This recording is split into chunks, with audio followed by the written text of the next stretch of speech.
আসসালামু আলাইকুম। 30 দিনে আরবি ভাষা শিক্ষা কোর্সে আপনাকে স্বাগত জানাচ্ছি। আজকে 13তম দিন। আজকের এই লেসনে আমরা বেশ কিছু গুরুত্বপূর্ণ শব্দের সাথে পরিচিত হব এবং আমরা সবাই এগুলো মুখস্থ রাখব। চলুন তাহলে ভিডিওটি শুরু করা যাক। দোকান বা জায়গা আরবি হচ্ছে মাহাল, ইংলিশ হলো শপ বা প্লেস। তাহলে মাহাল আরবি শব্দ, যার বাংলা হচ্ছে দোকান বা জায়গা। দোয়া আরবি হচ্ছে শেখ বারেক, ইংলিশ হচ্ছে পেয়ার। তাহলে শেখ বারেক আরবি শব্দ, যার বাংলা হচ্ছে দোয়া বা দোয়া করা। দুপুরের খাবার আরবি হচ্ছে গাদা, ইংলিশ হচ্ছে লাঞ্চ। তাহলে গাদা আরবি শব্দ, যার বাংলা অর্থ হচ্ছে দুপুরের খাবার। দূরে আরবি হচ্ছে বাইত, ইংলিশ হচ্ছে অ্যাওয়ে। তাহলে বাইত আরবি শব্দ, যার বাংলা অর্থ হচ্ছে দূরে। দরজা আরবি হচ্ছে বাব, ইংলিশ হচ্ছে ডোর, গেট বা গেটওয়ে। তাহলে বাব আরবি শব্দ, যার বাংলা অর্থ হচ্ছে দরজা। দয়া করে আরবি হচ্ছে লাউ সামাহা, ইংলিশ হলো প্লিজ। তাহলে লাউ সামাহা আরবি শব্দ, যার বাংলা অর্থ হচ্ছে দয়া করে, অথবা আমরা অনুগ্রহ করেও বলতে পারি। ধন্যবাদ আরবি হচ্ছে শুকরান অথবা মাশকুর, ইংলিশ হচ্ছে থ্যাংক ইউ, থ্যাঙ্কস বা থ্যাঙ্কস গিভিং। তাহলে শুকরান বা মশকুর আরবি শব্দ, যার বাংলা অর্থ হচ্ছে ধন্যবাদ। মিডল ইস্টে শুকরান বা মশকুর অনেক বেশি ব্যবহৃত হয়। কারোর সাথে কুশলাদি বিনিময়ের জন্য শুকরান মশকুর খুব বেশি ব্যবহৃত হয়ে থাকে এখানে।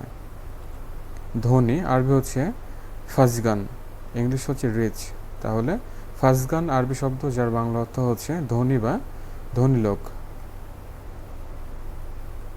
ধূমপান আরবি হচ্ছে তাদখিন, ইংলিশ হচ্ছে স্মোকিং বা স্মোক।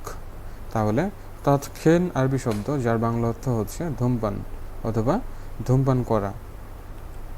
নকল আরবি হচ্ছে তিজারি, ইংলিশ হচ্ছে ডুপ্লিকেট, কপি বা ফেক। তাহলে তিজারি আরবি শব্দ, যার বাংলা অর্থ হচ্ছে নকল অথবা নকল করা। নাই বা না আরবি হচ্ছে মাফি অথবা লা, ইংলিশ হচ্ছে নো। তাহলে আরবিতে যদি মাফি বলা হয় তাহলে সেটি হবে নাই, অথবা লা যদি বলা হয় তাহলে না। নাম আরবি হচ্ছে সিসমে, ইংলিশ হচ্ছে নেম। তাহলে সিসমে আরবি শব্দ, যার বাংলা অর্থ হচ্ছে নাম। নারী আরবি হচ্ছে হুরমা, ইংলিশ হচ্ছে ওমেন।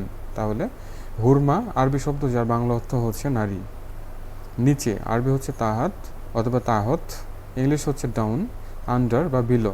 তাহলে তাহাত বা তাহত আরবি শব্দ, যার বাংলা অর্থ হচ্ছে নিচে। নিশ্চিত আরবি হচ্ছে আকিদ, ইংলিশ হচ্ছে শিওর।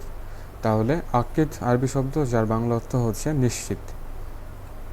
নিষিদ্ধ বা নিষেধ আরবি হচ্ছে মামনু, ইংলিশ হচ্ছে ফরবিডেন অথবা ব্যান।